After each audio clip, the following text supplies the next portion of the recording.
ಆತ ವಿದೇಶದಲ್ಲಿ ಉತ್ತಮ ಕೆಲಸದಲ್ಲಿದ್ದ ಯುವಕ. ಆದರೆ ಆ ವೃತ್ತಿಗೆ ಗುಡ್ ಬೈ ಹೇಳಿ ಊರಿಗೆ ಬಂದು ಬಯೋಫ್ಲಾಕ್ ಮೀನು ಸಾಕಾಣಿಕೆ ಮಾಡಿ ಯಶಸ್ಸು ಕಂಡಿದ್ದಾನೆ.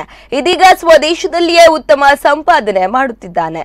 ಇಷ್ಟಕ್ಕೂ ಈ ಯುವಕ ಯಾರು, ಬಯೋಫ್ಲಾಕ್ ಮೀನು ಸಾಕಾಣಿಕೆ ಅಂದ್ರೆ ಏನು ಅನ್ನೋದನ್ನ ತೋರಿಸ್ತೀವಿ ನೋಡಿ.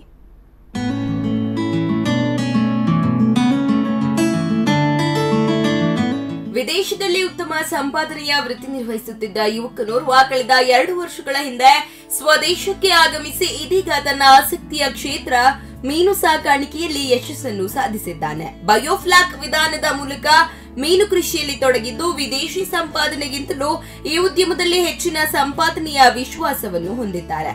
ಬಂಟ್ವಾಳದ ಅಮ್ಟೂರು ಪ್ರಜ್ವಲ್ ಪ್ರತೀಕ್ ಪಿಂಟೋ ಅವರು ಮೀನು ಸಾಕಾಣಿಕೆಯಲ್ಲಿ ಯಶಸ್ಸನ್ನು ಕಂಡಿರುವ ಯುವಕ.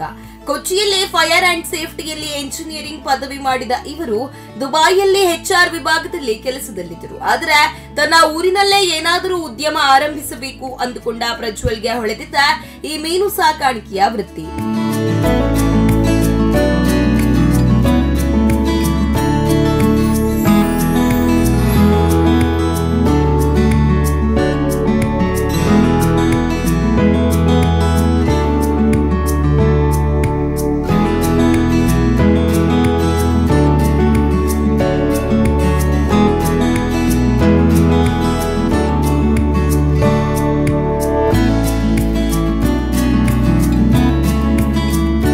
ಅದರಂತೆ ತನ್ನೂರಿನಲ್ಲಿ ವೈಜ್ಞಾನಿಕ ರೀತಿಯಲ್ಲಿ ಮೀನು ಸಾಕಾಣಿಕೆ ಆರಂಭಿಸಿದ್ದಾರೆ. ಪ್ರಸ್ತುತ ಪ್ರಜ್ವಲ್ ಅವರು ಸುಮಾರು 13,000 ಲೀಟರ್ ಸಾಮರ್ಥ್ಯದ ಟ್ಯಾಂಕ್ ನಿರ್ಮಿಸಿದ್ದು ಒಟ್ಟು ಘಟಕಕ್ಕೆ ಅಂದಾಜು 3.5 ಲಕ್ಷ ರೂಪಾಯಿ ವೆಚ್ಚ ತಗಲಿವೆ. ಇದರಲ್ಲಿ 1,500ರಷ್ಟು ಮೀನುಗಳನ್ನು ಸಾಕಬಹುದಾಗಿ 5 ತಿಂಗಳ ಬಳಿಕ ಪ್ರತಿ ಮೀನುಗಳು 500 ರಿಂದ 600 ಗ್ರಾಂ ತೂಕ ಬರುತ್ತವೆ. ಪ್ರಸ್ತುತ ಪ್ರತಿ ಕೆಜಿಗೆ 350 ರೂಗಳಷ್ಟು ಧಾರಣೆ ಇದ್ದು ಸ್ಥಳೀಯರು ಹಾಗೂ ಬೆಂಗಳೂರು ಸೇರಿದಂತೆ ಇತರ ಭಾಗಗಳಿಂದಲೂ ಮೀನು ಖರೀದಿಗೆ ಆಗಮಿಸುತ್ತಿದ್ದಾರೆ. ಸಾಕಷ್ಟು ಮೀನು ಮಾರಾಟಗಾರರು ಬೇಡಿಕೆಯನ್ನು ವ್ಯಕ್ತಪಡಿಸಿದ್ದು ಆದರೆ ಅವರಿಗೆ ಸಾಕಷ್ಟು ಪೂರೈಕೆ ಸಾಧ್ಯವಾಗುತ್ತಿಲ್ಲ ಎಂದು ಪ್ರಜ್ವಲ್ ಹೇಳುತ್ತಾರೆ.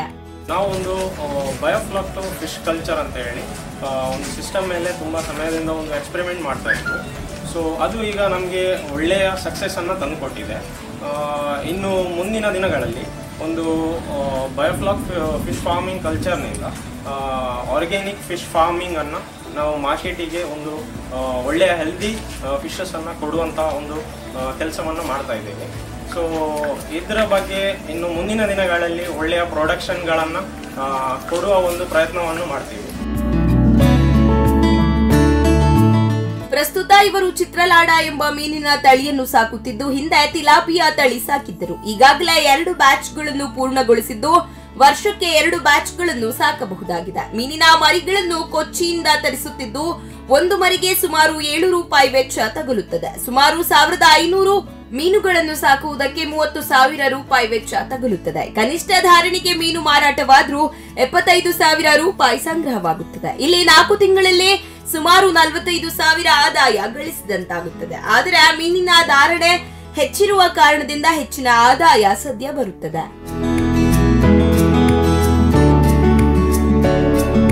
ಇಷ್ಟಕ್ಕೂ ಏನಿದು ಬಯೋಫ್ಲಾಕ್ ವಿಧಾನ ಅನ್ನೋದನ್ನ ನೋಡೋದಾದ್ರೆ ನೈಟ್ರೋಜನ್ ಸೈಕಲ್ ಅಲ್ಲಿ ಬ್ಯಾಕ್ಟೀರಿಯಾವನ್ನಾಗಿ ಪರಿವರ್ತನೆ ಮಾಡಿಕೊಂಡು ಅದನ್ನು ಮೀನುಗಳಿಗೆ ಆಹಾರವಾಗಿ ಬಳಸುವ ಕ್ರಮವೇ ಬಯೋಫ್ಲಾಕ್ ವಿಧಾನವಾಗಿದೆ.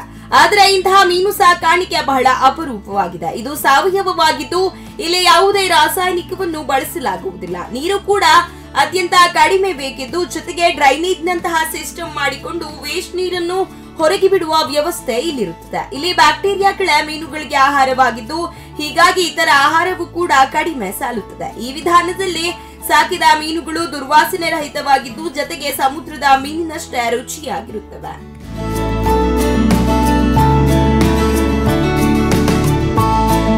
ಒಟ್ಟಿನಲ್ಲಿ ವಿದೇಶದಲ್ಲಿ ದುಡಿಯುತ್ತಿದ್ದ ಹುಡುಗ ತನ್ನ ಇಚ್ಛೆಯ ಮೀನು ಸಾಕಾಣಿಕೆಯಿಂದ ಊರಿನಲ್ಲೇ ಉತ್ತಮ ಬದುಕು ಕಟ್ಟಿಕೊಂಡಿದ್ದು ಪ್ರಜ್ವಲ್ ಅವರ ಈ ಸಾಧನೆ ಇತರ ಯುವಕರಿಗೂ ಮಾದರಿ. ಕಿಶೋರ್ ಬಂಟ್ವಾಳ, ಸ್ಪಂದನ ಟಿವಿ.